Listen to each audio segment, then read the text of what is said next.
Hey guys, welcome and welcome back to my channel. I know बहुत दिनों के बाद ऐसा एक प्रॉपर वीडियो आ रहा है because I was in Darjeeling few days back. अभी मैं घर वापस आ गई हूँ तो मेरे पास कंटेंट है। तो सबसे पहली बात, एक तो मुझे कोल्ड हुआ है और second thing, if you ever go to Darjeeling, अगर आप ऐसा सोच भी रहे हो ना, this place is something you must visit. So we went out for breakfast और ब्रेकफास्ट के लिए सबसे बेस्ट है एक तो कैवेंडर्स जाओ या फिर ग्लैनरिस जाओ। पर हम लोग कैवेंडर्स जो गए थे, हम लोग नेक्स्ट डे गए थे, उसका भी ब्लॉग आएगा। But this time we went to ग्लैनरिस। सबसे इम्पोर्टेंट चीज़ जो मुझे वहाँ जाके पता चली कि चाय इतने महंगे होते हैं बॉस। पता है, मतलब मुझे फील हुआ कि अच्छा हुआ मैं चाय पीती नहीं हूँ। 180 I guess more than that के एक छोटा सा दार्जिलिंग टी का पॉट आता है, मतलब इतना महंगा। सो अपार्ट फ्रॉम दिस मैं आपको लोकेशन बता देती हूँ। वैसे भी किसी से भी पूछो वो बता ही देंगे, इतना कुछ डिफिकल्ट है नहीं, बट फिर भी मैं बता रही हूँ। मैल रोड से अगर जाओगे ना, ऑन द वे ही गिरेगा और लेफ्ट हैंड साइड में आई गेस है।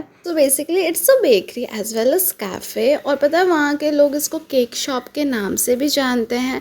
और समथिंग मुझे वहाँ जाके जो पता चला ना, कि ये जो कैफ़े है वो ब्रिटिश लोग जब थे ना तब का है, मतलब इतना पुराना, इसलिए वो पता है इतना फेमस है। तो मेरा जो मोटो था वहाँ पर ब्रेकफास्ट करने का इज़ जस्ट दैट कि मुझे वो साइड कॉर्नर वाला सीट मिले जहाँ मैं अपना ब्रेकफास्ट एंजॉय कर सकूँ with this amazing amazing view. मतलब और क्या चाहिए बंदे को लाइफ में। ओके, फॉर मी ये केक शॉप से ज़्यादा कंफ्यूजिंग शॉप है। कॉज वंस यू एंटर ना, you will get an number of items. और पता है वो भी इतनी यमी यमी ना, आप सोचोगे कि क्या खाऊं क्या नहीं।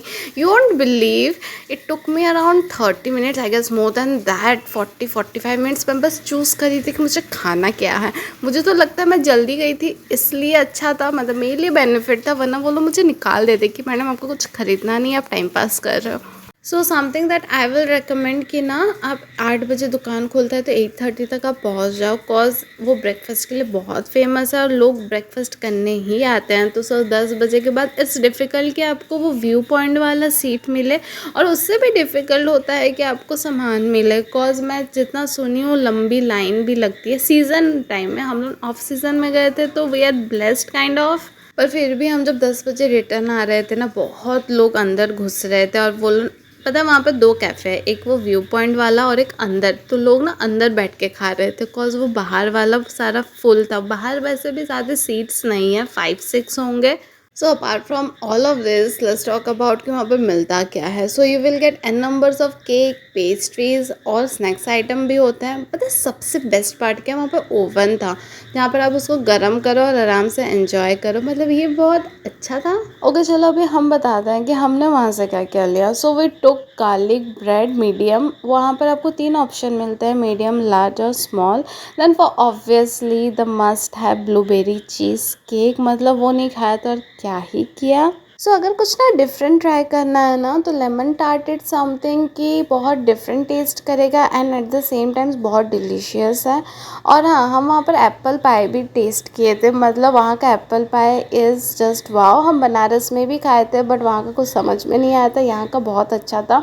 टॉकिंग अबाउट चिकन सॉसेस भी हमने लिया था वहाँ पर, वो भी बहुत टेस्टी था। पर मुझे सबसे अच्छा लगा, और अगर कुछ अलग बोलोगे तो दैट लेमन टार्ट और blueberry cheese cake was my favourite. बहुत टेस्टी था। एट द सेम टाइम मैंने कुछ वहाँ पर ऑमलेट का पराठा काइंड ऑफ कुछ, तो मुझे नाम याद नहीं है, बट वो हम कुछ लिए थे, वो भी बहुत टेस्टी था। So if I talk about the price range, obviously मैं बता नहीं सकती कि हाई था, लो था या क्या था, बट हाँ मैं इतना बता सकती हूँ कि कुछ भी आइटम था वो स्टार्टिंग प्राइस 80 अबव ही था। 80 से नीचे कुछ मिल नहीं रहा था वहाँ पर, 80-90। आई डू रिमेंबर कि ब्लूबेरी चीज़ केक 125 रुपीज़ का था। एंड येस, पर मुझे वर्थ इट लगता है cause with that view, with that side seat, आप कितना भी पैसा दो, वन टाइम के लिए ही होता है। घूमने तो यार एक ही बार जाता है। ओके, एक और चीज़ जो है ना, उसके ऊपर भी एक रेस्टोरेंट है, वो शायद रात के या फिर लंच के टाइम में खुलता है, मुझे नहीं पता, हम वहाँ गए नहीं थे। और ना ही मैं पूरा एंटायर में ट्रिप में गई थी वहाँ पर। और मैं सुनी हूँ वहाँ कहीं एक बार भी है। सो मेक श्योर कि आप चेक कर लो जाने से पहले। I am not a bar person, तो मुझे नॉलेज नहीं है। और हाँ, एक सबसे इम्पॉर्टेंट चीज़ कि वहाँ पर इंग्लिश ब्रेकफास्ट भी मिलता है, यू कैन ट्राई। हमने नहीं किया था cause I was so into that bakery products and cake. So here is the end of this video, and I do feel it is a treat in Queen of Hill, Darjeeling, and yes, must visit places, सब जाओ, enjoy करो। And yes, don't forget to like, share and subscribe for more such videos, क्योंकि दार्जिलिंग के बहुत सारे videos आने वाले हैं, तो सब्सक्राइब करना तो बिल्कुल मत भूलो।